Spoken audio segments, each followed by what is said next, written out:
Hello दोस्तों, मैं Sumit welcome करता हूँ आपका हमारे चैनल दी अनटोल्ड अम्बेडकर में। दोस्तों, कुछ दिनों पहले हमारे दोस्त सम्यक क्लब चैनल द्वारा एक कमेंट एक वीडियो पर की गई थी, जिसमें उन्होंने डॉक्टर अम्बेडकर के आरएसएस पर क्या विचार थे इस पर वीडियो बनाने को कहा था। मुझे भी लगा कि ये विषय बहुत ज़्यादा महत्वपूर्ण है, तो इस विषय पर वीडियो बनाई जा सकती है। आरएसएस के प्रचारकों के द्वारा एक प्रचार यह किया जाता है कि डॉक्टर अम्बेडकर जी ने आरएसएस के कैंप को भेंट दी थी और बाबा साहेब ने आरएसएस का काम देखकर आरएसएस की तारीफ भी की थी। सबसे पहले हम ये जान लेते हैं कि आरएसएस द्वारा क्या प्रचार किया जाता है। उसके बाद मैं बताऊंगा कि बाबा साहेब जी ने आरएसएस पर क्या विचार रखे थे और उसका सबूत भी दूंगा। दोस्तों, आरएसएस के प्रचारक बताते हैं कि 1939 को पूना में एक आरएसएस के कैंप में बाबा साहेब जी ने भेंट दी थी। वहाँ उन्होंने देखा कि स्वयंसेवक बिना एक दूसरे की जाति जाने उनके बीच भाईचारा और समानता है। यह देखकर बाबा साहेब जी ने कहा कि यह पहली बार है कि वो आरएसएस के कैंप में आए हैं।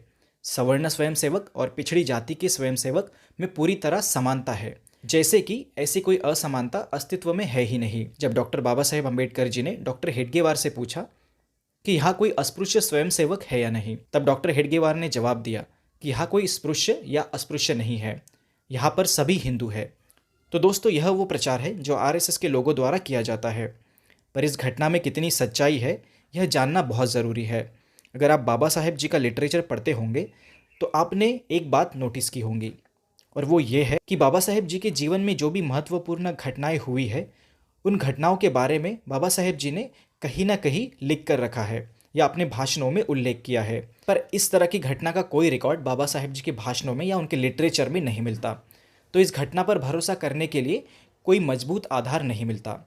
जब हम बाबा साहेब जी के आरएसएस पर विचार जानेंगे तब ये सिद्ध हो जाएगा कि ये बात झूठ है और बहुजन समाज को भ्रमित करने के लिए इसे प्रचार में लाया जा रहा है। दोस्तों, अब जानते हैं कि बाबा साहेब जी ने आरएसएस के बारे में क्या विचार रखे थे। मैं आपको दो संदर्भ बताऊंगा जिसमें बाबा साहेब जी ने आरएसएस का उल्लेख किया है, और एक घटना ऐसी है जिसमें बाबा साहेब जी सच में एक आरएसएस के व्यक्ति से मिले थे। वो घटना मैं वीडियो के अंत में बताऊंगा। दोस्तों, सबसे पहला संदर्भ आपको मिलेगा writing and speeches volume 15 page 560 में। 14 में 1951 को पार्लियामेंट्री डिबेट में भाग लेते हुए बाबा साहेब जी ने कहा, may I mention the RSS and the Akali Dal, some of them are very dangerous association. तो दोस्तों, यहाँ पर बाबा साहेब जी कहते हैं कि आरएसएस ये खतरनाक संगठन है।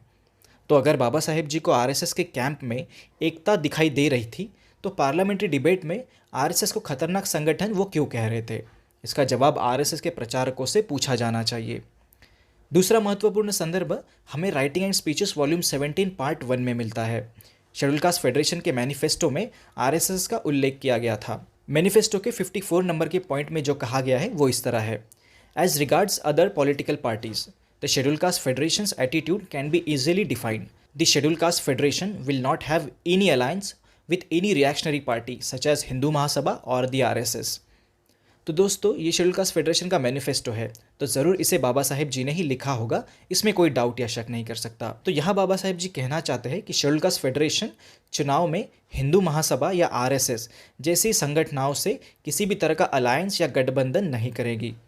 पॉइंट नंबर 55 में बाबा साहेब जी ये भी कहते हैं कि शेड्यूल कास्ट फेडरेशन कभी कम्युनिस्ट पार्टी जैसी राजनीतिक पार्टियों से भी कोई गठबंधन नहीं करेगी। ये एक अलग विषय है। तो दोस्तों, अगर बाबा साहेब जी को आरएसएस में एकता और समानता दिखाई देती थी तो बाबा साहेब जी ने आरएसएस से गठबंधन ना करने का ऐलान क्यों किया? इस पर भी हमें आरएसएस के प्रचारकों से सवाल करना चाहिए। दोस्तों, इस वीडियो का आखिरी संदर्भ मैं अभी बताने जा रहा हूँ। घटना 7 सितंबर 1949 की है। उस वक्त बाबा साहेब देश के कानून मंत्री थे। गोलवलकर गुरुजी बाबा साहेब जी से मिलने दिल्ली गए। वहाँ उन्होंने बाबा साहेब जी से मुलाकात की और उन्होंने मराठाओं पर अंकुश लगाने के लिए बाबा साहेब जी से मदद मांगी। जवाब में बाबा साहेब जी ने कहा कि आरएसएस एक जहरीला पेड़ है और आरएसएस पेशवा राज का सपना दिखती है। मेरा आपके साथ आना संभव नहीं है और ना ही मैं आपकी कोई मदद कर सकता हूँ।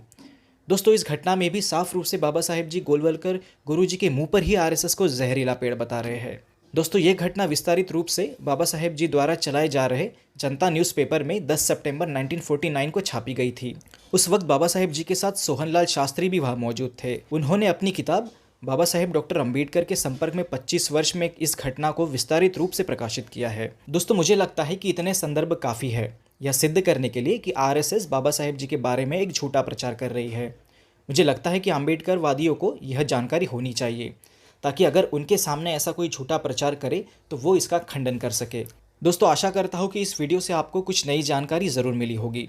इस वीडियो में बस इतना ही। वीडियो अच्छी लगी हो तो इसे लाइक ज़रूर करें और अन्य अम्बेडकरवादी साथियों तक ज़रूर पहुँचाएं। अगर चैनल पर नए हैं और डॉक्टर बाबा साहेब अम्बेडकर और अन्य महापुरुषों के बारे में जानना पसंद करते हैं तो चैनल को सब्सक्राइब करके बेल आइकन ज़रूर दबाएं। मैं मिलूंगा आपसे अगली वीडियो में। वीडियो देखने के लिए धन्यवाद। जय भीम।